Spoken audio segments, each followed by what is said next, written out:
श्री सतगुरु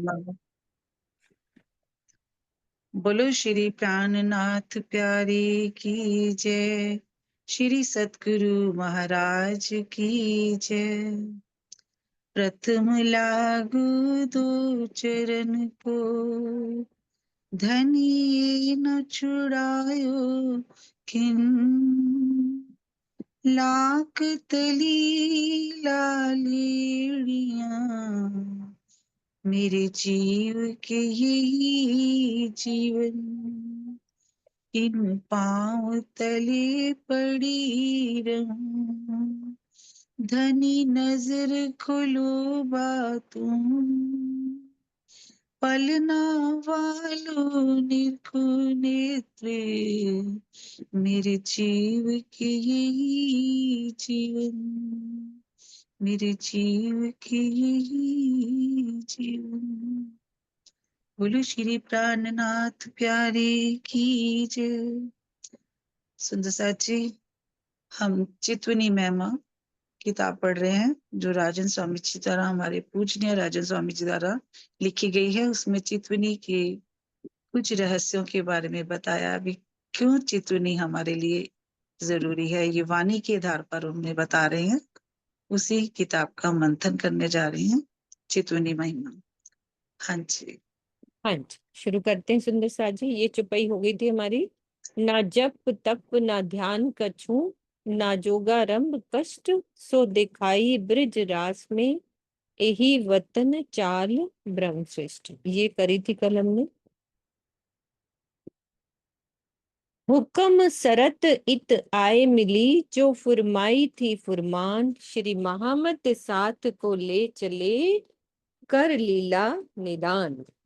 श्री महामती जी कहते हैं, हे सुंदर साथ जी, धामधनी ने जो कुरान में कहला भेजा था कि मैं क़यामत के समय में प्रकट होकर अर्शे अजीम की लीला को जाहिर करूंगा, अब वो समय आ गया है। श्री महामती जी के धाम हृदय में विराजमान होकर अक्षरातीत श्री प्राणनाथ जी ने परमधाम की शोभा और लीला को जाहिर किया तथा सब सुंदर साथ को उस लीला के ध्यान में डुबोया। तो मूल स्वरूप श्री राजी ने परमधाम में अपने दिल में जो भी कुछ ले लिया उसे इस संसार में हुक्म कहते हैं, उनकी इच्छा को हुक्म ही कहते हैं। तो धनी ने मोहम्मद साहब से इस संसार में आकर जो कुछ भी करने का वायदा किया उसे शर्त कहते हैं। तो इस प्रकार इस चौपाई में हुक्म और शर्त का तात्पर्य है श्री राजी के द्वारा संसार में आकर परमधाम को जाहिर करने की इच्छा करना और मोहम्मद साहब से वायदा करना। शर्त ये हो गई और ये हुक्म हो गया कि परमधाम को जाहिर करने की इच्छा करना। तो ये दोनों चीजें होगी, हुक्म और शरत। इत आए मिली, जो फुरमाई थी फुरमा। झूठी जिमी में बैठाए के, प्रकरण 83 चौपाई 7। झूठी जिमी में बैठाए के, दिखाए सुख अपार, कौन देवे सुख दूजा, ऐसे बिना इन भरतार। इस झूठे संसार में भी धनी ने हमें अपनी मेहर से परमधाम के अनंत सुखों का रसास्वादन कराया। बिना प्राण वल्लभ अक्षरातीत के ऐसा दूसरा कौन है जो हमें उन सुखों का यहाँ अनुभव कराए। तो सुखों का तात्पर्य, परमधाम के सुखों का तात्पर्य है युगल स्वरूप और 25 पक्षों की शोभा तथा अष्टपहर की लीला के दीदार और आनंद की अनुभूति का होना। तो ये सुख है परमधाम के कि 25 पक्षों की शोभा और लीला। कौन सी? अष्टपहर, जो सुबह से लेकर रात को अपने 8 पहर में जो धनी के साथ हम लीलाएं करते हैं, उसकी आनंद की हमें चितवन के द्वारा जो अनुभूति होती है, वो ऐसे सुख कौन दे सकता है बिना इन भरतार। अपनी मेहर से, धनी की मेहर के बिना ये कौन दे सकता है। तो ये हमें चितवन के द्वारा ये सब सुख मिल सकते हैं, इस झूठी जिमी में बैठ के हम ले सकते हैं। ये प्रकरण 83 की चौपाई हमें चितवन की ओर अग्रसर कर रही है, 7 नंबर की। अब प्रकरण 87 है, उसकी 1 नंबर की चौपाई। आग परो तिन कायरों, जो धाम की राह न लेत, सरफा करे जो सिर का, और सकूचे जीव देत। जो परमधाम की राह पर नहीं चलते और सिर को झुकाने में कंजूसी करते, अर्थात मैं खुदी को पूर्ण रूप से छोड़ना नहीं चाहते, धनी के प्रेम में जीव को न्यौछावर करने में संकोच करते हैं, वो कायर हैं, और ऐसे व्यक्तियों को अग्नि में कूद पड़ना चाहिए। तो आग में कूद पड़ना या जल मरना एक मुहावरा है, जो बहुत फटकार की भाषा में ही प्रयोग किया जाता है। इसका अर्थ ये नहीं समझना चाहिए कि सचमुच में ही इसमें जल मरने की बात कही गई है। इस कथन का आशय ये है कि जो धाम की राह पर नहीं चल रहे हैं, उनके लिए बहुत अधिक धिक्कार है। परमधाम के 25 पक्ष, कौन कौन सी हमारी धाम की राह क्या है, मतलब कि परम धाम के 25 पक्ष और युगल स्वरूप की शोभा श्रृंगार का ज्ञान प्राप्त करना, ये धाम की राह में आता है। और फिर ज्ञान प्राप्त करके उसका ध्यान करना, ये परम धाम की राह अपनाना है। और मैं खुदी के त्याग से ही प्रेम की रस धारा बहती है और धनी का दीदार होता है। तो ये हमारी राह है। किरंतन प्रकरण 88 चौपाई 1। सैया हम धाम चले, जो आओ सो आइयो, पीछे रहे ना एक खिन, हम पीठ दई संसार को, जाए सुरत लगी वतन। श्री महामती जी कह रहे हैं कि हे सुंदर साथ जी, अब मेरी सुरता ध्यान द्वारा परमधाम की ओर चल रही है। जिसको भी मेरी राह पर चलना है वो मेरा अनुकरण करे। अब मैं चितवनी के इस कार्य में एक पल की भी देरी नहीं कर सकता। हमने अपना ध्यान संसार से हटा लिया है और अब मेरी आत्मा अपने निज घर का दीदार कर रही है। तो ये शीतल दीदी, ये वही है ना धाम चलने के जो प्रकरण?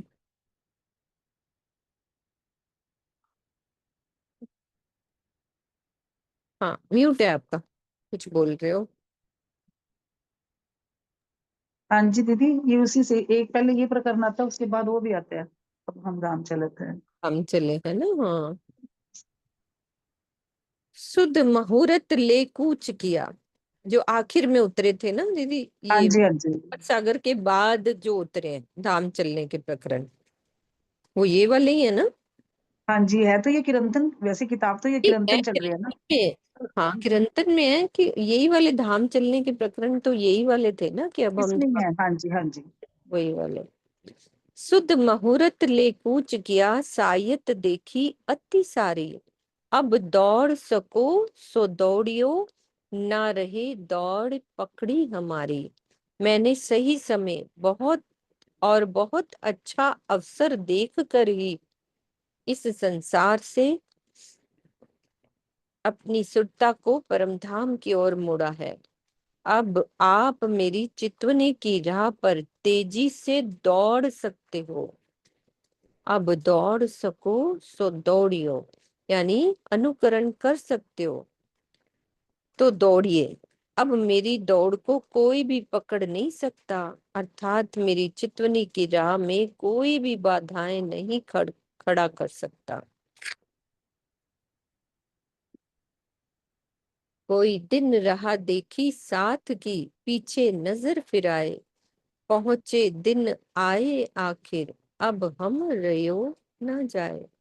कुछ दिन तक तो मैंने इस बात की प्रतीक्षा की कि सुंदर साथ परमधाम की चितवनी में स्वयं को लगा दे, इसके पश्चात मैंने परमधाम की ओर अपना ध्यान केंद्रित कर दिया। अब आखिरत का समय आ गया है, अर्थात तारतम ज्ञान का प्रकाश फैलने के पश्चात संसार के लिए अंतिम समय है। ऐसी स्थिति में परमधाम तथा युगल स्वरूप के विरहा प्रेम के अतिरिक्त मुझे इस संसार में जरा भी रहना अच्छा नहीं लगता।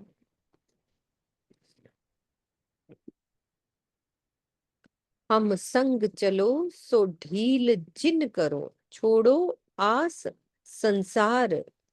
सूरत हमारी कछु ना रही, हम छोड़ी आस आकार। हमारे साथ जो भी सुंदर साथ परमधाम की राह पर चलना चाहते हैं, उन्हें चितुनी में जरा भी ढिलाई नहीं करनी चाहिए। अब ये तो पूरे ही प्रकरण ऐसे है ना। अनावश्यक संपूर्ण सांसारिक इच्छाओं का परित्याग कर दीजिए। इस संसार में तो मेरा जरा भी ध्यान नहीं रह गया। मैंने तो अपने शरीर की भी चिंता छोड़ दी है।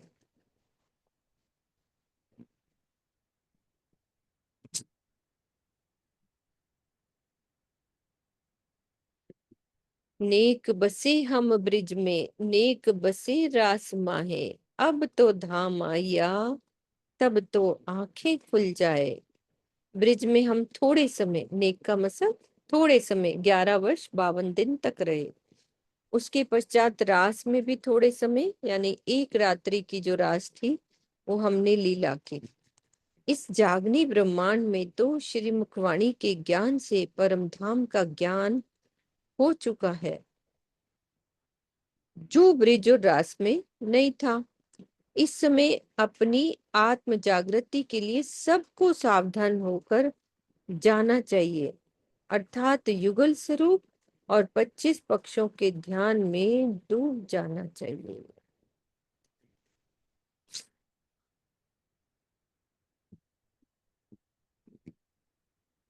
साथ चले जो ना चलिया, ताय लगसी आग दो जख।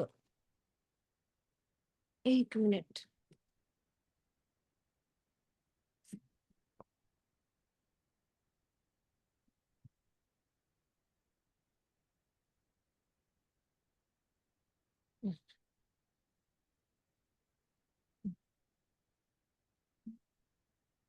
साथ चले जो ना चलिया, ताय लगसी आग दो जख।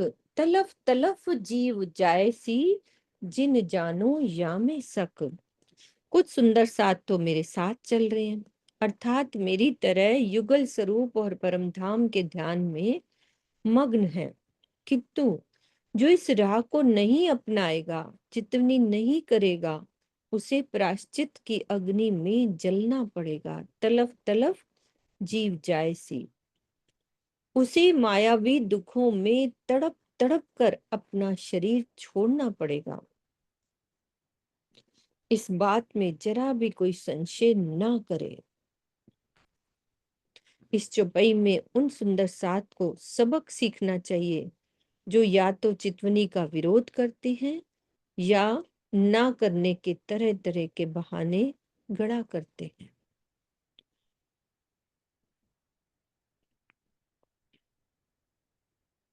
पीछे अटकाव न राखो रंजक, जो आओ संग हम।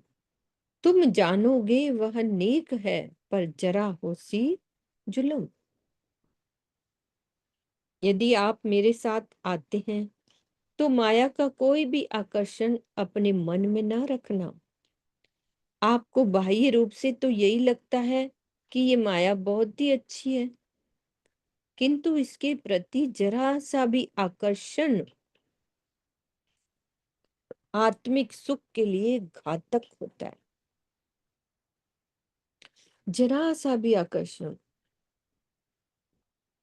तुम जानोगे वो नेक है, मतलब ऐसा लगता है कि माया अच्छी है, पर जरा होसी जुलम,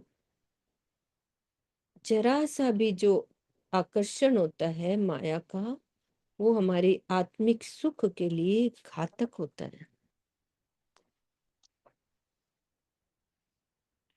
जो हाँ जी, अनिल भैया आ जाओ। प्रणाम जी दीदी, प्रणाम जी सुंदर साथ जी। जो अभी अगली चौपाई में बताया कि जरा सा, हमें जरा सा नहीं, हमें तो बहुत बड़ा आकर्षण है, हाँ, इसलिए तो हमारी चितवने नहीं लगती, हमें कुछ एहसास नहीं होता, हम शरीर से ही परे अब तक नहीं हो पा रहे। कोई न कोई अड़चन ऐसी आ जाती है कि शरीर से बाहर हम जा ही नहीं सकते। जब धनी चाहेंगे शरीर से बाहर जाएंगे तो कुछ एहसास होगा। बहुत प्रणाम जी। ना जी। हाँ जी, चांद दीदी। प्रणाम जी। किरण जी हैं क्या? किरण दीदी देखती हूँ, ट्रेन में थी, कह रही थी मैं ज्वाइन करती हूँ। किरण दीदी हैं।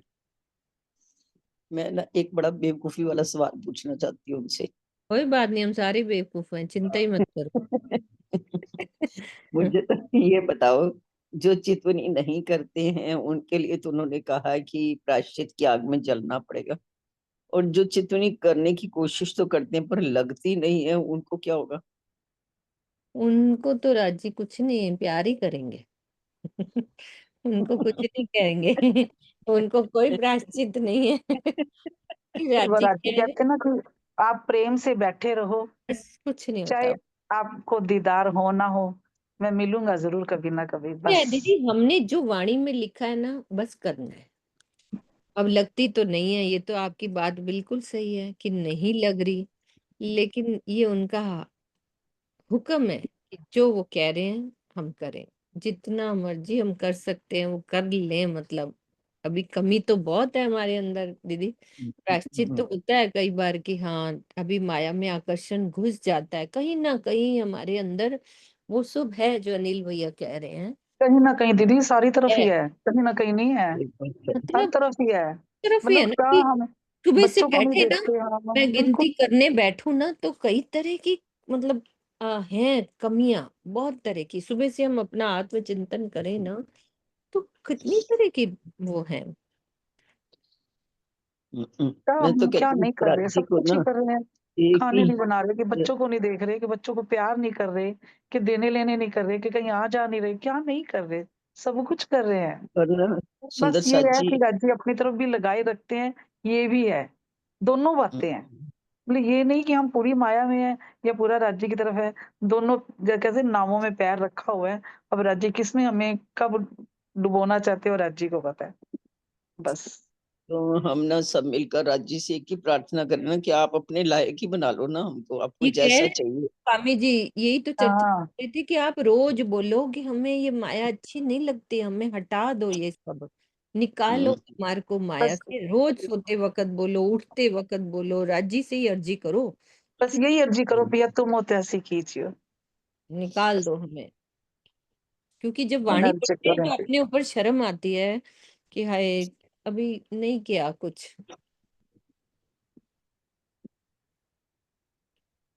है ना। राज्य आपको हम जैसे चाहिए ना वैसे बना लो हमको। जैसा बना दो, आप बना दो।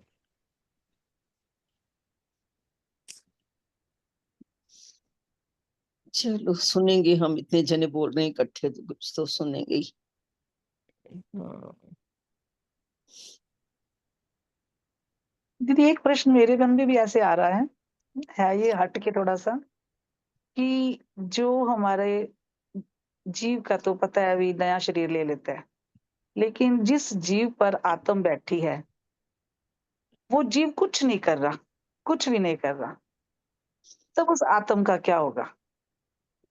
वो तो फिर नया नए जीव ले, हाँ बस यही था कि नया वो जीव धारण करेगी ना। राजी बिठाएंगे ना। हाँ, जैसे वो नई कुछ कर रही तो राजी आत्म को उठा के नए जीव पे बिठा देंगे। कल ना मेरे या फिर मेरी बात हो रही थी किसी सुंदर साथ से, बैठे थे हम 8-10 जने, तो हम्म, उसमें यही बात हो रही थी कि जैसे कहती, हम सब कह तो देते हैं कि हमारे अंदर आत्मा है, आत्मा है, कहती मैं कर भी कुछ नहीं रही, लेकिन मेरे अंदर विश्वास भी है कि मेरे अंदर आत्मा है, पर मैं कहती कुछ नहीं कर रही, तो मेरा क्या होगा? तो मैंने कहा कि तुझे अगर विश्वास है कि मेरे अंदर आत्मा है तो तुझे करना चाहिए। तो कहती मैं कर ही नहीं पा रही। आप क्या देते हो कि नहीं आपके अंदर वो आत्म होएगी, ज़रूर होगी। तो कहती मेरे को तो ऐसे लगता है मेरे अंदर अब आत्म वो निकल चुकी है इस जीव के अंदर, वो जीव कुछ करे ना। उसने अपने आप ये बात बोली कि मुझे कभी ऐसा बहुत था, लेकिन अब मेरे को लगता है कि मेरे अंदर से वो आत्म निकल के किसी और जीव के अंदर बैठ गई है। तो ये मुझे लगा, मैंने उसको बोल दिया हाँ, ऐसे हो सकता है। उसको तो बोल दिया, अंदर से मुझे कहीं न कहीं ये डाउट था कि क्या ऐसा होता है? मैंने कहा आज क्लास में ज़रूर पूछूँगी। तो यही मेरे मन में वो बात है, कहती मेरे को पहले बहुत ज़्यादा था, अब मैं बिल्कुल कुछ नहीं कर रही। मुझे लगता है मेरे अंदर वो आत्म है ही नहीं। कहती ना ही मेरे दिल में अब आता। उसने अपनी सारी मेरी अपनी स्थिति बताई।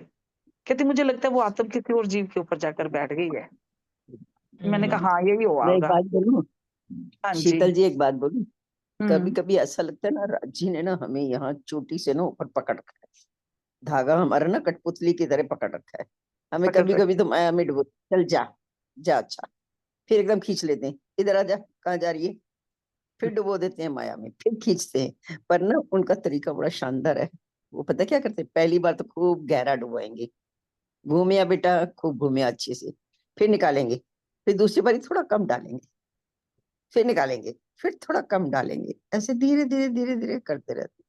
फिर कभी उनका मूड आता है ना, अच्छा बहुत ज्यादा ये आ रही है, और जा गहरे चल, फिर ऐसा झटका लगेगा ना माया का, मतलब ना वो तो बस हम अपनी जार बात जार कर रहे हैं ना। रहोगे आप।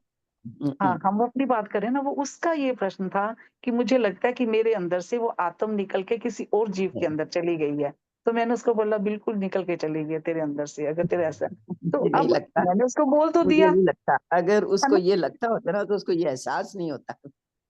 नहीं, उसको ये मतलब वो कहती एहसास वो हो रहा है। नहीं, कोई समय था, वो पूरी तरह मतलब हम्म, ऐसे राज्य की तरफ थी, लेकिन अब वो शादी के बाद ऐसा वो डूब गई है, पूरी अपनी उधर की हो गई है। अब जब मिलती है, तब उसको याद आते हैं, कहती मुझे कोई याद ही नहीं आते कभी। तो वो उसका ये कल मेरे साथ ऐसी बात हुई, तो मैंने उसको बोला हाँ, बिल्कुल तेरे अंदर से फिर आत्म निकल गई है, किसी और जीव में बैठ गई है। ये बात तब हँसी में टल गई, लेकिन अंदर मेरे ये प्रश्न था, क्या ऐसा होता है? हम्म, बस। हम्म, ये मीनू की दीदी आप बताओ या मैं कि चल बैठे हम्म। हैं किरण दीदी? मुझे लगता है ऐसा नहीं है। उसके नहीं है। ऊपर जब कोई ऐसा झटका आएगा ना उसको माया का, देखना वो फिर भागेगी राज्य की तरफ। क्योंकि जो ऐसा ऐसी आत्म होती है ना जिनके ऊपर एक बार जीव बैठ जाता है, राज्य के सिवा उसे और कोई नजर नहीं आती, नजर उसको केवल राज्य आते हैं। मुझे भी ऐसे विश्वास लगता है, बल है उसको उनका। वही ना दीदी, मुझे भी ऐसे लगता है कि जब आत्म जिस जीव पर बैठ गई है ना, जब तक वो जीव जागृत नहीं होता ना, छोड़ता नहीं है, छोड़ेगी नहीं उसको। हाँ हाँ, बिल्कुल नहीं तो ये छोड़ेंगे, मुझे ऐसे बिल्कुल लगा, नहीं छोड़ेंगे। और मुझे बाद में लगा, लेकिन फिर भी एक हम्म। प्रणाम जी दीदी। डाउट सा मन में आ गया। प्रणाम जी हाँ जी, दीदी। प्रणाम जी दीदी। प्रणाम जी। एक प्रणाम बार जी। एक बार सोनिया क्लास में बोल रही थी कि लोग कहते हैं कि आत्म बैठी थी लेकिन राजी के जो भजन वो सब नहीं किया था, आत्म उठकर चले गए, ऐसा कहीं वाणी में आया है? आने का तो आत्म बैठने का आया है, वाणी बैठने का तो नहीं आया है। ये सब गलत बात, कि आत्म नहीं क्या निकलेगी, जी पर बैठ समझ जाएगी। गई पूरी तरह बात? हाँ, इनका ना नेट अटक रहा है, हाँ। इसलिए ज्यादा समझ नहीं आ रहा। हाँ, पर ऐसा मुझे नहीं लगता कि ये होगा। ये हाँ जरूर है दीदी। कि हाँ जी, आप हाँ, बोलिए। नहीं चल रहा था इसलिए आवाज नहीं जा रही थी। वो सोनिया एक बार हम्म, क्लास में बोल रही थी कि वाणी में तो आया है कि आत्मा आकर बैठी है जीव पर, लेकिन हम्म, जीव पर से निकल कर जाने का कहीं नहीं इसका प्रमाण है। ये लोग कहते हम्म, हैं तो ये सब झूठा है, नहीं निकलेगी आत्मा। उसको तो यही कह रही थी, हम्म, पता नहीं राजी जाने। इस बार मुझे भी प्रणाम ऐसा दीदी। नहीं लगता। अगर राज्य ने प्रणाम। किसी एक जीव को पकड़ा है तो वो उसको छोड़ेंगे नहीं बिना कल्याण किए, ये उनका काम नहीं है। मैं वही कह रही हूँ ना कि मेरे मन में तब उसी वक्त आ गया ये बात कि तब तक वो छोड़ते नहीं, राज्य उस जीव को भी छोड़ते। अखंड करके ही छोड़ेंगे। किरण कि दीदी बिल्कुल आ जब गई। हाँ, किरण जी से पूछे। प्रणाम दीदी। नाम प्रणाम जी। जी, प्रणाम आपने जी। प्रश्न में सुन क्यों लिया होगा। बताएं? हम तो हम तो हाँ तीर जी। में तुक्का भिड़ा रहे हैं, मैं किरण जी सुन रही अच्छी हूँ बात आपकी बताई। बात। ऐसा नहीं कि जरूरी उसके अंदर आत्मा होगी होगी। वैसे अपनी बीतक पढ़ो, जैसे हरजी व्यास है, जो कितने भी आए हैं, अंकुर माफक सुख लिया, है ना? हम्म, जिसके अंदर जितना अंकुर होता है उतना वो सुख ले लेते हैं। ऐसा जरूरी नहीं कि उसके अंदर पहले से ही आत्म होगी। हाँ, जितना सुख उसकी किस्मत में है, उसके निस्बत में उसने उतना ले लिया। अगर है वहां परम धाम की आत्म तो वो आएगी आएगी। तो चौपाई भी कहती है ना, जो कभी भूली वतन तो भी नजर तहाँ निदान। यदि कभी कोई भूल भी जाती है, बहुत से सुंदर साथ ऐसे देखे हैं, फिर वो वापस आ जाते हैं। पर ये भी जरूरी नहीं कि उसके अंदर आत्म हो। पर हाँ, जितना उसके अंकुर में लिखा हुआ है वो सुख ले लिया उसने। नहीं नहीं, मेरा एक प्रश्न ये था कि जब आत्म किसी जीव पे होती है, एक, चलो ये तो श्योरिटी नहीं होती, वो तो उसकी करनी माफक करता है जो भी होगा, लेकिन क्या कभी ऐसे हुआ है कि आत्म, जब जीव कुछ नहीं कर रहा, आत्म उसके अंदर है लेकिन तो जीव वो तो कुछ नहीं कर रहा? 100% मैं पहले भी कह चुकी हूँ कि आत्म जो है वो उठ जाती है। उठ यदि जाती है। जीव कुछ नहीं करता तो आत्म हाँ, उठ जाती है। फिर वो बस अपना वही स्थान लेती है जहाँ उसकी खुराक मिलेगी। जहाँ बस उसको यही। खुराक ही नहीं मिलेगी तो वो क्यों रुकेगी? फिर ऐसा नहीं कि वो बाद में फिर से आ जाएगी, फिर नहीं आती। हाँ, हम्म। अगर वैसे ही उसके अंदर है, कुछ समय के लिए साइलेंट हो गई, तो समय आने पर उसको जरूर सुख मिलना शुरू हो जाएगा। 2-3 नहीं बातें तो ऐसी आत्म, मुझे ये राज्य को जान पता होता है, हमें नहीं कुछ पता। नहीं तो आत्म उठ जाती है यानी। हाँ, उड़ जाती है। ठीक है, बस यही यही जैसे एक खत्म उदाहरण होता मैं अक्सर देती हूँ कि जैसे हमने एक कमरा किराए पे लिया है ना, है। अगर उसमें बड़ी सीलन है, हवा नहीं है, बदबू आ रही है, तो हम उस कमरे में कितनी देर रहेंगे? हम्म छोड़ना पड़ेगा ना कमरा हमें। हम्म छोड़ हम्म हम्म करके नया तो लेंगे ही, ढूंढेंगे जहाँ हवादार हो, अच्छा हो, धूप भी आती हो, स्मेल ना हो, कोई किसी तरह से सीलन ना हो, तो नया कमरा खरीद लेते हैं ना। इसी तरह से ही जो आत्म है वो उड़ जाती है, ऐसा नहीं कि नहीं उड़ती। हाँ, हाँ। अगर वो कुछ समय के लिए माया में डूब रही है तो फिर वो उसकी छुपाई उसके लिए लागू हो जाती है ना। जो कभी भूली वतन तो भी नजर तहाँ निदान। और तीसरा हम्म, ये भी है कि अंकुर माफक सुख, हर कोई अपने अंकुर माफक सुख लिया थोड़ा सा, चले। ठीक है, जरूरी बस नहीं आत्मा सबके अंदर ही हो, ये भी जरूरी नहीं। वो तो बात है। बस ये हाँ। था कि जैसे उसको कहते कि मुझे पहले बहुत ज्यादा था, रांची की तरफ लगाव था, कह लो लगन थी, उसको पूरी करता, सब कुछ करती थी। और जब से शादी, शादी को भी कोई अभी की शादी नहीं, 10 साल हो गए उसकी शादी, उसके बाद वो पूरी तरह माया में है। बस वो कल ऐसे बोली कि मेरा लगता है कि मेरे अंदर से आत्म निकल गई है, मतलब उठ गई है। बस जीव ने जितना को मांगा, जितना की अंकुर था, उसका सुख मिल गया। तो मैंने उसको उस वक्त तो बोल दिया कि हाँ तेरे अंदर से आत्म हाँ, उठ तो गई कोई है। बात नहीं, आपने बोला तो ठीक ही बोला, गलत नहीं बोला। हाँ, मुझे बस ना थोड़ा डाउट आ रहा था कि क्या ऐसा नहीं होता कि जिस जीव पर बैठ गई है, जब तक वो जागृत नहीं होता उसको छोड़ेंगे नहीं, रांची। मेरे दिल नहीं में ये बात भी आ रही थी। ऐसा भी नहीं है, ठीक है, प्रणाम जी। उठ भी सकती है। प्रणाम जी, ठीक, प्रणाम। प्रणाम जी। प्रणाम जी। ठीक है सुंदर साथ जी, आगे चलते हैं। जो ना आवे सो जुदा होइयो। वीना प्रणामी जी पहले क्वेश्चन कर रही हैं, वो भी ले लेते हैं अपन। वीना दीदी आ जाओ आप। भैया ये पूछ रही थी, जब आत्म उठ गई तो फिर वो जीव अखंड अखंड होता है या नहीं होता? जीव तो सारे ही अखंड होंगे दीदी, पूरा नहीं ब्रह्मांड ही अखंड नहीं, होना है। वो तो देखिए, जब तक राजी में जो लगा रहेगा वही तो अखंड होएगा।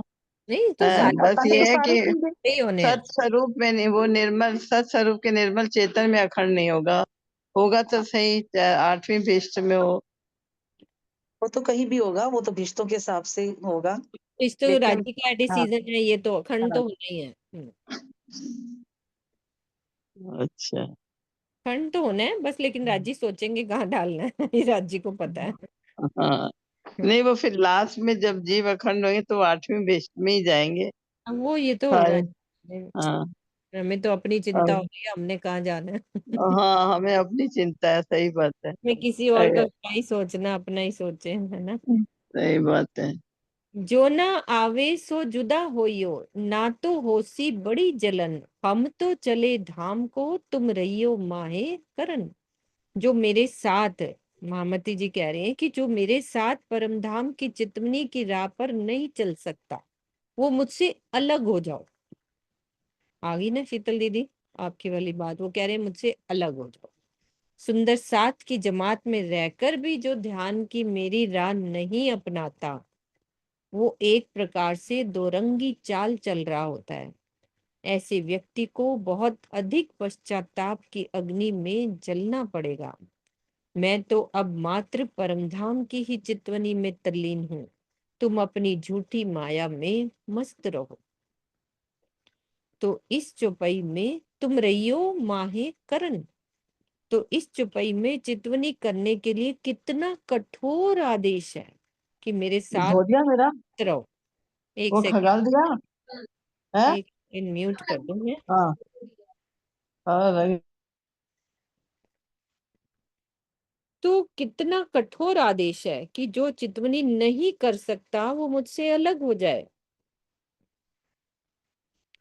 जो सुंदर साथ धाम चलने के प्रकरणों को देह त्याग के प्रसंग में मानते हैं, उन्हें इस विषय पर गहनता से विचार करना चाहिए कि जिन जुबां मैं दुख कहूं सो जुबां करूं सत टूक का उद्घोष करने वाले श्री महामती जी सुंदर साथ को तन छोड़ने के लिए इस प्रकार दबाव से जबरन, मतलब दबाव से क्यों प्रेरित करेंगे?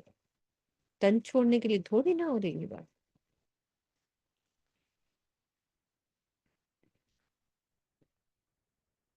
हम छोड़े सुख सुपन के, आए नजरों सुख अखंड, विरहा उपजया धाम का, पीछे हो गई आग ब्रह्मांड। मैंने इस संसार के झूठे सुखों को छोड़ दिया है, मुझे परम धाम के अखंड सुखों का अनुभव भी हो रहा है। अब मुझे परम धाम का विरह सता रहा है। इस विरह के कारण ही ये संपूर्ण संसार मेरे लिए अग्नि की लपटों के समान कष्टदायी प्रतीत हो रहा है। तो ये अपनी स्थिति बता रहे हैं कि मुझे ऐसा हो रहा है। तो छठे दिन की लीला में हम सब सुंदर साथ को परमधाम की चितवनी की ओर ले जाने के उद्देश्य से ही महामती जी की ओर से ऐसी बात कही जा रही है कि मुझे परमधाम के सुखों का अनुभव हो रहा है और मुझे धाम का विरह सता रहा है। उनके धाम हृदय में तो युगल स्वरूप विराजमान थे ही, फिर विरहा दर्शन और आनंद की बात मात्र लीला रूप में दूसरों को सिखापन देने के लिए है। उनके तो अंदर ही थे साक्षात।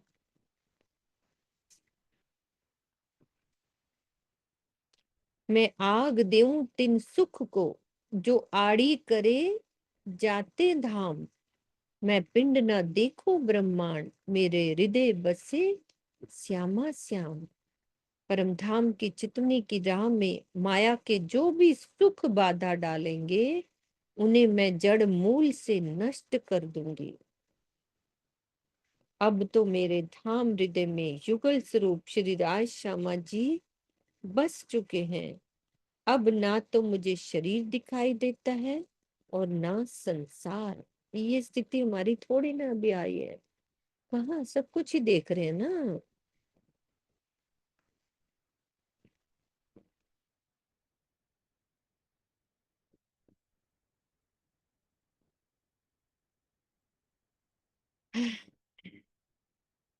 कई किताबें करी साथकार ने, सो भी गाई जगावन। ए सुन के जो ना दौड़िया, जिमी ताबा होसी तिन। सुंदर साथ को जगाने के लिए, जागृत करने के लिए धनी ने मेरे तन से अनेक ग्रंथों का अवतरण कराया। इस ब्रह्मवाणी की आवाज सुनकर जो धनी के प्रेम में दौड़ नहीं लगाएगा, उसके लिए ये धरती तपाए हुए तवे के रंग के समान हो जाएगी, अर्थात उसे प्रायश्चित के दुख से गुजरना पड़ेगा।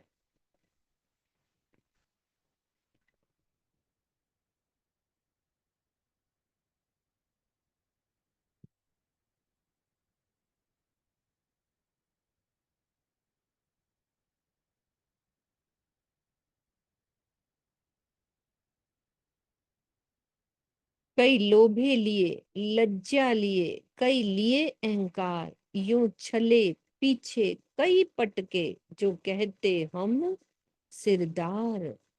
सुंदर साथ की जमात में बहुत से सुंदर साथ ऐसे भी हैं जिनका ये दावा है कि वो सब में सिरदार ब्रह्म सृष्टि हैं, किंतु मायावी सुखों का लोभ उनसे छूटता नहीं है।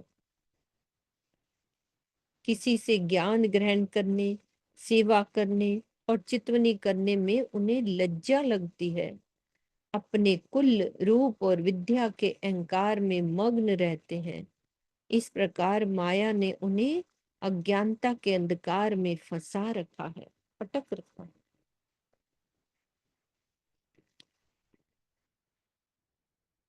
विखे स्वाद जिन लग्यो, सो लिए इंद्रियों घेर। जो एक सायत साथ आगे चलिया, पीछे पड़े माही करन अंधेर।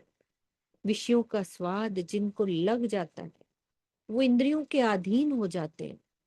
विषयों में फंसकर यदि कोई व्यक्ति एक पल के लिए धनी के प्रेम की राह पर आगे चलता भी है, तो बाद में माया के गहन अंधकार में डूब जाता है।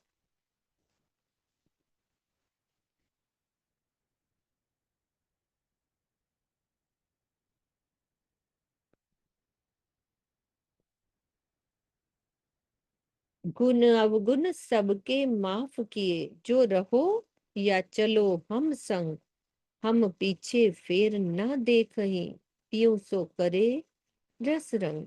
सबके गुण और अवगुणों को मैंने क्षमा कर दिया है। अब जिसकी इच्छा माया में फंसे रहने की हो, वो फंसा रहे, और जो मेरे साथ परम धाम की राह अपनाना चाहे, वो मेरे साथ चले, अर्थात चितवनी में डूब जाए। हमें तो अब वापस माया की ओर जरा भी नहीं देखना है। अब तो हम ध्यान में डूबकर अपने प्रीतम से आनंद का रसपान करते रहते हैं। तो अवगुणों को क्षमा करने की बात तो चला करती है, किंतु इस चौपाई में गुणों को भी क्षमा करने की बात क्यों की गई है? तो ये एक गहन रहस्य की बात है। फिर बता रहे हैं कि विद्वत्ता मनुष्य का श्रेष्ठ गुण है, किंतु यदि उसके कारण अहम भावना में वृद्धि होती है, तो ऐसी विद्वत्ता अहम रूपी विकार का कारण है। इसी प्रकार कोई सेवा भावना पूरी निष्ठा से तो करता है, किंतु प्रेम के सच्चे रस से दूर होने के कारण वह दूसरों पर जबरन अपने विचारों को थोपने का प्रयास करता है।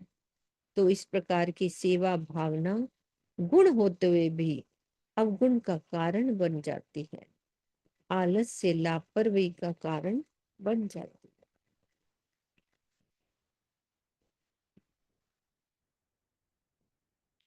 साथ होवे जो धाम को, सो भूले नहीं अवसर। सनमंदी जब उठ चले, तब पीछे रहे क्यों कर। जो सुंदर साथ परम धाम से आए हैं, वो इस सुनहरे अवसर को नहीं भूलेंगे। जब उनके अन्य साथी धनी के प्रेम में डूबने लगे, तो भला इस कार्य में वो पीछे क्यों रहेंगे? वो पीछे नहीं रहेंगे, उनको भी लगन लगेगी।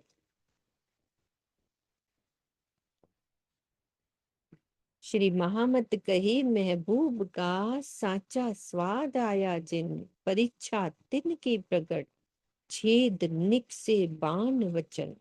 श्री महामत जी कह रहे हैं कि जिन सुंदर साथ को अपने प्रीतम के प्रेम का सच्चा स्वाद मिल चुका है, उनके लिए ये परीक्षा की घड़ी है। हमारे लिए ये परीक्षा की घड़ी चल रही है कि हम संसार को छोड़कर स्वयं को धनी के प्रेम में कितना डुबो पाते हैं। ये हमारी परीक्षा है। तो हमारे लिए ये वचन बाण की तरह छेद कर निकल जाएंगे, अर्थात उनके ऊपर इन वचनों का अटूट प्रभाव होगा। क्योंकि हल्के वचन थोड़े ना है, जिनको स्वाद आ गया उस प्रेम का,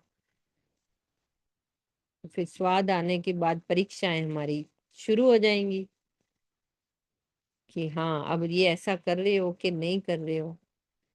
स्वाद तो जरूर आ गया ना, फिर उसके बाद पल पल जैसे लगता है ना, हर पल हमारी परीक्षा हो रही है, ऐसा करें कि नहीं करें, ये करना चाहिए कि नहीं करना चाहिए। तो हर बात हमें चुपई अंदर तक जाएगी ना कि ये वाणी ऐसे कह रही है, हमें नहीं करना ऐसे।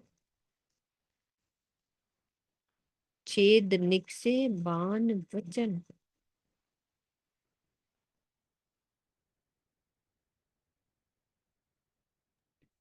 जी इसीलिए तो भी स्वाद दे नहीं रहे ना। हाँ उनको पता है ये भी माया में है, एक बार स्वाद देने के बाद परीक्षाएं देने के काबिल कहाँ रहेंगी।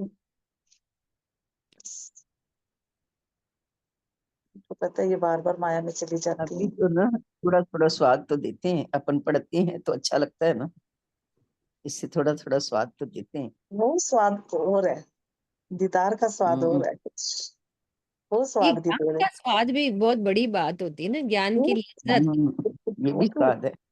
अब हाँ ये स्वाद तो, इसमें तो मजा आता ही है ना, स्वाद आता अच्छा ही लगता है। है वाणी पढ़ना, वाणी को सुनना, ये है ना। और लगता है कि रोज रोज थप्पड़ पड़ते रहे, ये वाला स्वाद अच्छा लगता है कि रोज हमें कोई डांटे, है ना। अपना ही कोई होता है तभी डांट अच्छी लगती है ना उसकी, जब कोई प्रेम का डांटती है विलास तो तो मिल ही रहा ज्यादा है, अच्छा लगता है कि प्रेम हाय का इल्म का विलास है, लाश तो मिल रहा प्रेम का विलास तो मिल ही रहा है। ये तो फिर कितना अच्छा है। लगता है अपन ने मुझे। सुबह हमने कितनी किताबें पढ़ी हैं, हाँ, तारतम सुधा, कितना आनंद आया उसमें, चार चार बार पढ़ी हमने। हम्म। आनंद आया है ना। ये तो एक बारी में ही हम यानी कह सुधा देते हमने पढ़ा दोबारा है। क्यों पढ़नी है। दोबारा दोबारा पढ़ा, चार चार बार पढ़ा हमने। और हर बारी अलग ही आनंद आया। हर बार आनंद था। तो ये सुख तो दे ही रहे हैं वो, थोड़ा थोड़ा सुख दे रहे हैं ताकि तुम इसी राह पर चल पड़ो। लेकिन मुझे तो ऐसे ही लगता है मेरी चोटी पकड़ रखी है उन्होंने थोड़ी सी देर माया में जा, अब ऊपर आ जा सबका यही हाल है चांदी। हाँ, ये बात ये अलग है कि अब उतने माया में नहीं डूबते अपन जैसे पहले होता था ना। अब इतना कोई फर्क नहीं पड़ता। पहले घर और अब का गृहस्थी चाहे, हिसाब अलग है। बहुत फर्क है, बहुत पर अब फर्क है। जैसे लगता है ना कि नहीं और होना चाहिए, वो और और होना वाली चाहिए, बस बस वही बात है। और हमारी भी इच्छाएं बढ़ रही हैं राजी, आप जितना दे रहे हो ना हम भी लालची होते जा रहे हैं। थोड़ा और दे दो, थोड़ा सा और दे दो ये तो होना ही चाहिए ना चांदी दी, ये लालसा तो बढ़नी ही चाहिए ना, प्रेम अब वाली। तो यही लगता है क्या है यार, चितवनी में बैठे रहते राजी, एक बार तो दिख जाओ, एक बार तो दिख जाओ।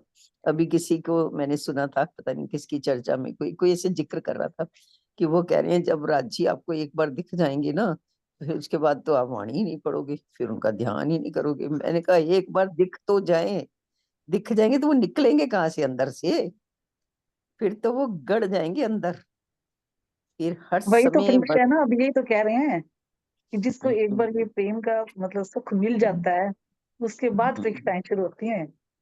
परीक्षाएं, वो हाँ, परीक्षाएं की बात यहाँ नहीं, पे की गई है। एक ना मैंने किताब पढ़ी थी, एक वो कानपुर के हैं, सुनील निजानंदी शायद उन्हीं की किताब थी, चितवनी, नाम नहीं मुझे याद आ रहा क्या था, चितवनी से रिलेटेड किताब थी।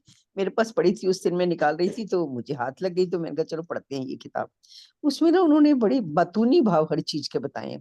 कहते हैं जैसे आप परम धाम की ओर एंटर होते हो, पहले जैसे सागर आते हैं, सागर से पहले बड़ी हवेलियां आती हैं ना, बड़ी रंग की हवेलियां आती हैं। तो मतलब राज्य का दीदार होने से पहले ना बहुत कष्ट आएंगे, खूब कष्ट आएंगे। फिर उसके बाद आपको दीदार होगा, सागर में झीले आप, फिर उसके बाद फिर बड़ी रंग की फिर से कष्ट आएंगे। आपने सहन कर लिए, कोई नहीं, मुझे तो राज्य के पास जाना जाना है, बस हो जाए जो होना है। फिर उसके बाद छोटी रंग की हवेलियां आएंगी, फिर थोड़े छोटे छोटे कष्ट आएंगे, फिर उसके बाद स्मूथ लाइफ हो जाएगी। फिर वो आपको बस जमुना जी में स्नान करवाएंगे प्रेम में, फिर आप उनके प्रेम में रंग जाओगे बिल्कुल। तो उन्होंने बड़े सुंदर भाव बताए, मुझे अच्छा लगा उनका ये भी। तो वो कहते पहले बड़े कष्ट आएंगे, बहुत बड़े कष्ट आएंगे। आपका ईमान डगमगाया अगर, तो आप फेल हो गए परीक्षा में। ईमान नहीं डगमगाना है। फिर जो राज्य का सुख मिलेगा, फिर से कष्ट आएंगे, फिर थोड़े कम आएंगे, फिर धीरे धीरे धीरे धीरे राज्यमय हो जाओगे। अच्छा लगा, उन्होंने बातूनी भाव उसके निकाल निकल के बताए। हाँ नहीं, अच्छी बात है तो।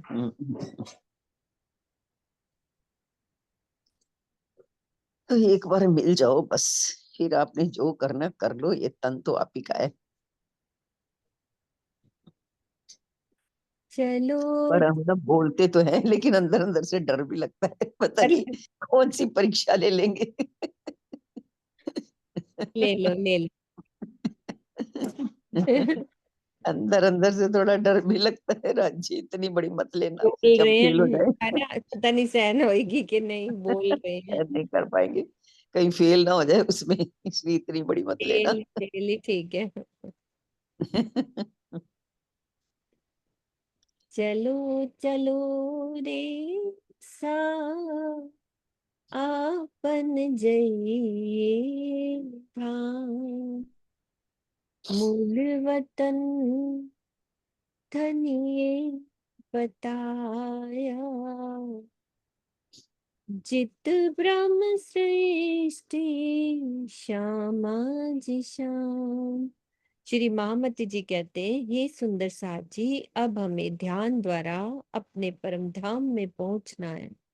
धामधनी ने हमें उस मूल घर की पहचान करा दी है, जहां मूल मिलावे में ब्रह्म सृष्टियां तथा श्री राज श्यामा जी विराजमान है।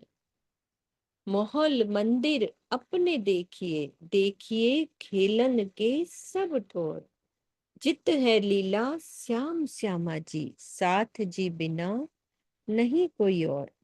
आप चितवनी में अपने परम धाम के महलों, मंदिरों और खेलने के सभी स्थानों की शोभा को देखिए। संपूर्ण परम धाम में युगल स्वरूप श्री राज श्यामा जी तथा सुंदर साथ की ही लीला है।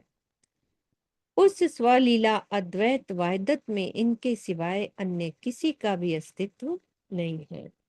तो यहाँ ये शंका हो सकती है कि जब परम धाम में युगल स्वरूप और सखियों के सिवाय अन्य कोई नहीं है, तो खूब खुशहालियां तथा पशु पक्षियों का वर्णन क्यों किया गया है? पशु पक्षियों का, तो इसका समाधान ये है कि खूब खुशहालियां तथा पशु पक्षी भी इन्हीं के स्वरूप हैं। इसीलिए इस चौपाई के कथन से कोई विरोधाभास नहीं है। रेत सेत जमुना जी तालाब, कई ठौर बन करे विलास, इश्क के सारे अंग भीगल, रहस्य रंग विनोद कई हास। यमुना जी के किनारे श्वेत मोतियों के समान चमकती हुई रेती की शोभा है। इसी प्रकार हौज कोसर तालाब तथा वन में बहुत से अति सुंदर स्थान है, जहाँ प्रेम की लीला होती रहती है। सभी के अंग इश्क के रस में डूबे हुए हैं तथा सभी आपस में प्रेम, आनंद और हास्य विनोद की लीलाएं करते रहते हैं। तो जो जल रौंस वाली बात कर रहे हैं ना, श्वेत मोतियों के समान चमकती हुई रेती की शोभा, और हौज को सर और वन में दीदी जल रोज पे है रेती, हाँ, रेती का ही वर्णन आता है। आता है चमकती रेती, वो रेती हम्म, ही है। जल रोज जैसे हम जाते नहीं है दीदी, ये बीच के आसपास जो बीच के आसपास, जगह हाँ होती है, तो उसमें रेती तो होती है। नहीं अपन यमुना जी की बात करें, सागरों के पास तो है रेती के मैदान। जमुना जी के किनारे भी श्वेत मोतियों के समान चमकती हुई रेती की, या फिर वो रेती का वर्णन तो नहीं है जमुना जी के किनारे जो जो दो पार्ट्स हैं, उन उस रेती का वर्णन तो नहीं। वैसे तो जलरौंस में भी रेती, जल रोज पे तो दीदी कभी मैंने सुना नहीं, पता नहीं बाकी। नहीं जलरौंस पे रेती है, वही श्वेत मोतियों के समान चमकती हुई वही रेती है जलरौंस। हो सकता है। हम्म। और सुंदर साथ है, जिसके मन में कोई आ रही है बात, यही बात है, मुझे तो यही समझ में आती है। और बाकी वो रेती जो दूसरी एक और वो थोड़ी आगे है, जो दो साइड में जमुना जी के किनारे रेती, पर ये किनारों पे, किनारे ये किनारों की बात ही कर रहे हैं ना, ये देखो भी दीदी। है जलरौंस। दोनों किनारे वही है, जमुना जी के किनारे, साथ ही वो जलरौंस ही होती है।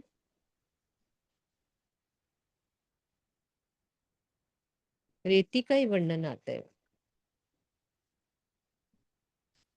पशु पंखी माहे सुंदर शोभित, करत कलोल मुख मीठी बान, अनेक विध के खेल जो खेलत, सो केते कहूँ मुख इन जुबान। परम धाम में पशु पक्षियों की बहुत ही सुंदर शोभा है। वो अपने मुख से अति मीठी वाणी बोलते हुए तरह तरह की क्रीड़ाएं करते हैं। वो अनेकों प्रकार के ऐसे ऐसे खेल खेलते हैं, जिसका वर्णन इस मुख और वाणी से कैसे करूं। यही सूरत अब लीजो साथ जी, भुलाए देओ सब पिंड ब्रह्मांड। जागे पीछे दुख काहे को देखे, लीजे अपना सुख अखंड।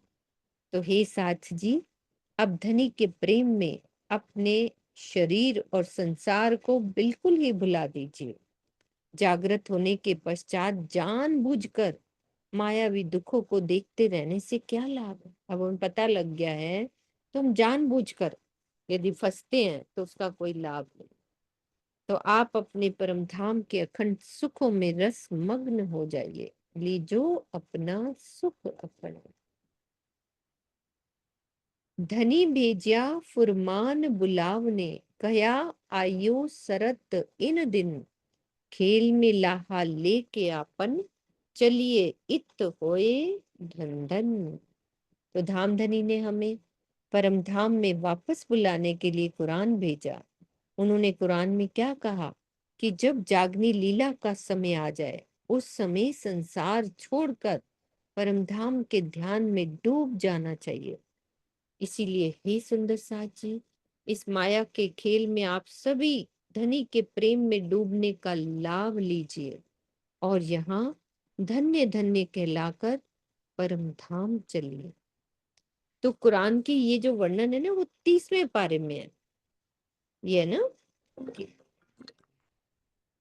कि जब जागने का समय आ जाए। एक सेकेंड,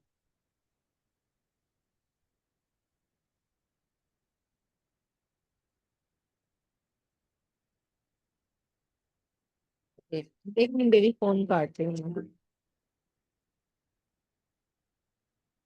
कट ही नहीं रहा था फोन। हाँ, दोबारा पढ़ो, क्या कह रहे हो शीतल दीदी, बोलना। नहीं, आपने कहा एक कुरान के 30 पारे में लिखा हुआ है ना, हाँ भी जागने ही का जब समय आ जाएगा तो इस समय संसार छोड़कर परम धाम के ध्यान में डूब जाना चाहिए। ये हाँ आगे उन्होंने इसका वो दिया चौपाई। हाँ, यही। तो कुरान के 30वें पारे में लिखा है कि 10वीं ईसा 11वीं इमाम 12वीं सदी फजर तमाम, ये लिखिया बीच सिपारे आम, 30वां सिपारा जाको नाम। फिर पुनः लिखा कि कायम सदी 13वीं उथिंदा निर्वाण, श्री मोहम्मद जोए इमाम जी जाहिर कराऊं फुरमान। किंतु 14वीं के बाद का वर्णन नहीं है। वर्तमान में 14वीं सदी की गणना जन्म से की जाती है। मुझे समझ में नहीं आई ये वाली बात, समझाना ये वाली बात। ये कहा है ना, जैसे 10वीं सदी कही गई है धनी देवचंद्र जी के 11वीं समय कर की। ली, 12वीं कर ली, हाँ 13वीं हो हाँ। गई। तो 14वीं के बाद का वर्णन नहीं है, ठीक है। वर्तमान में 14वीं सदी की गणना जन्म से की जाती है, किंतु होना चाहिए था हिजरी सन के प्रारंभ से। मक्के से मदीने की यात्रा हिजरी कहलाती है, यहाँ से हिजरी सन शुरू होता है। उस समय से की गई गणना ही यथार्थ है। कुरान में कथित 10वीं से 14वीं सदी तक का समय अति महत्वपूर्ण है, जिसमें मोमिनों ब्रह्म शिष्टियों को परमधाम के ध्यान में डुबोने के लिए अक्षरातीत की सिखापन है। इसको समझाना, क्या कहना चाह रहे हैं। ये चांद दीदी बताएंगे, क्योंकि इन्होंने हिजरी का वो किया होगा ना सारा। हाँ नहीं, वो जो हिजरी सन उन्होंने बताया था ना, जो मैंने लिख के भी भेजा था, वो ये कह रहे हैं कि वो इन्होंने सृष्टि के बनने से गिना है। जो 990 हिजरी सन उन्होंने बताया ना, सृष्टि बनी, देखो कह रहे ना हिजरी सन, किंतु वर्तमान में जो 14वीं सदी की गणना जन्म से ही की जाती है। जब ये सदी, ये सृष्टि बनी ना, उसके जन्म से की जाती है। किंतु होना चाहिए था हिजरी सन के आरंभ कहाँ से होना चाहिए थे, जब मक्के से मदीना की यात्रा की ना उन्होंने, वहां से गिना जाना चाहिए था। वहां से गिनेंगे ना तो फिर ये अभी बाद का समय आ जाएगा, ऐसा ही लग रहा है मुझे। उस समय की गई गणना ही यथार्थ है, जब ये मक्का छोड़कर के मदीना गए थे, उस समय से गिना जाना चाहिए था। कुरान में वर्णित 10वीं से 14वीं सदी तक का समय तो समझ आ ही रहा है, बहुत महत्वपूर्ण है, जिसमें मोमिनों को, ब्रह्म सृष्टियों को परम धाम के ध्यान में डूबने के लिए कहा गया है। मतलब 11वीं सदी, 10वीं सदी तो जब धनदेवचंद जी का जन्म हुआ, हाँ है ना, और 11वीं सदी जब वाणी उतरी, है ना, और 12वीं सदी फजर तमाम, 12वीं सदी में पूरा ज्ञान पसर गया, सारा कुछ आ गया, पूरी वाणी आ गई और वाणी प्रकाश में भी आ गई। वो 12वीं सदी फजर तमाम इन्होंने कर दिया। ये लिखा, ये तो समझ आ ही रहा है ऊपर आपको। जो नीचे वाला वो कह रहे हैं कायम सदी 13वीं सदी कायम हो जाएगी, उथींदा निर्वाण, उसमें हम लोग उठ जाएंगे, मतलब उठ जाएंगे हम लोग, वो मोक्ष की ओर चल पड़ेंगे।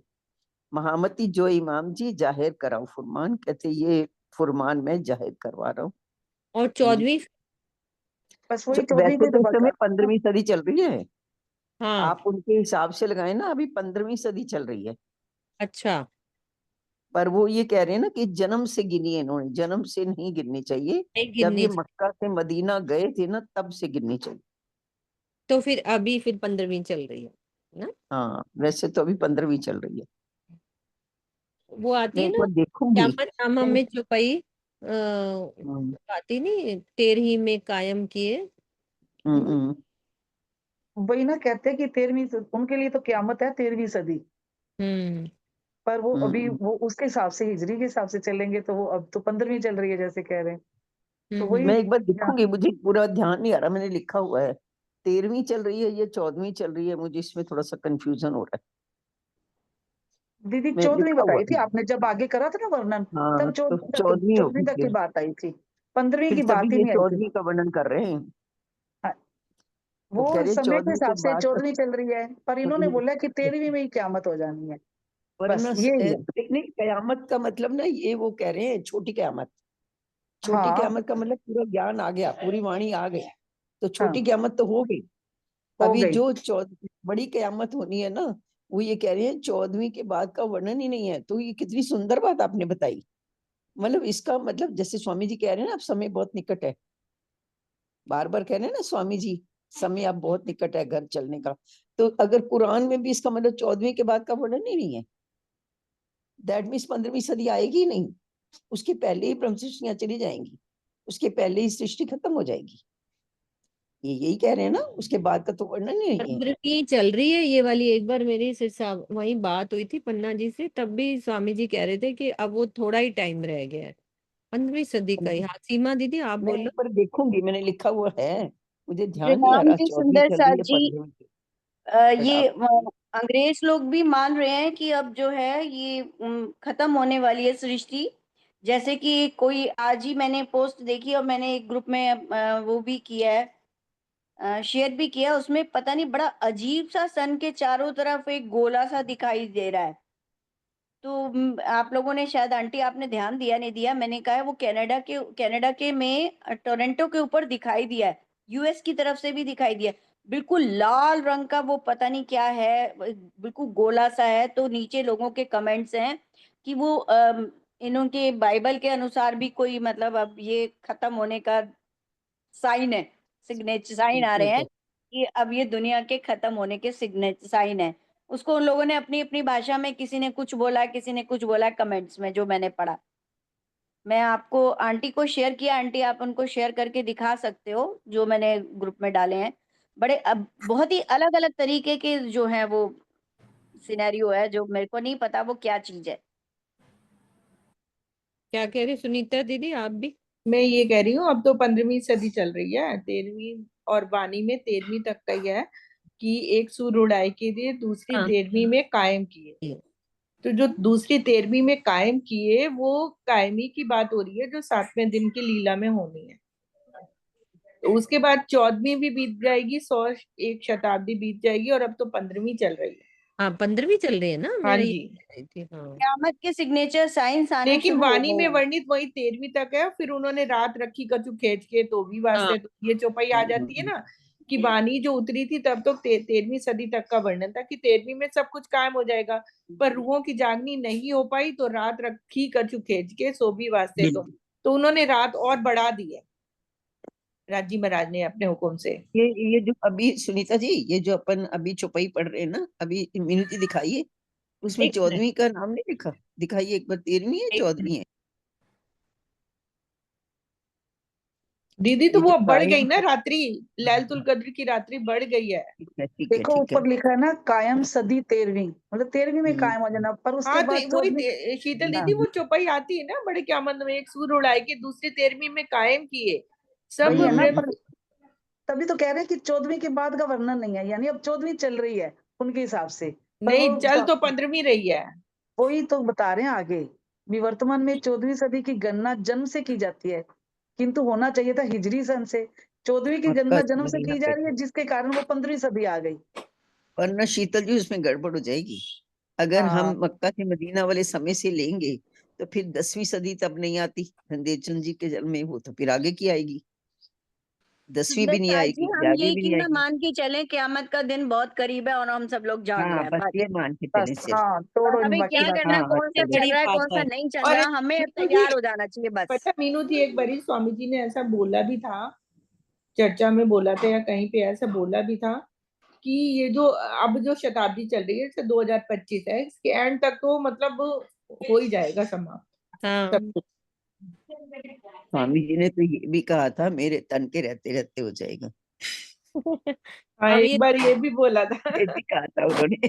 उन्होंने ये भी बोला थी ये बात। सब लोग मान के चलो, ये तन खत्म होने से पहले फटाफट जाग जाए हम सब लोग, भाई अब दौड़ हाँ लगा लो बस। सही बात है बस प्रिया, हम हम तो अपना बस ये मान के चले, ये दौड़ तन हमें सको मिला है, सो इसमें बस जागृति कर दौड़ियो, लें। वही बस कह रहे हैं ना, दौड़ सको सो दौड़ियो। दौड़ियो, अगला पल आने आएगा कि नहीं आएगा हमें नहीं पता, मान सको। के चलो अगला पल आएगा ही नहीं, ऐसे मान के चलो। अब बिल्कुल बिल्कुल बिल्कुल अगली बस। रात आएगी नहीं आएगी, अगली सुबह होगी नहीं होगी, यही मान के चलो नहीं होगी, बस इस नहीं हिसाब से होंगी दौड़ लगाओ। ही नहीं है, बिल्कुल। हाँ जी अनिल दौड़ भैया, सको दौड़ियो। मम्मी प्रणाम खोलती जी। हूँ आपको, अनिल भैया पहले बोल लें। प्रणाम जी, बिल्कुल सही कह रहे हैं कि कुरान के बारे में जो बताया गया है, तो कुरान में 15वीं सदी का उल्लेख नहीं है।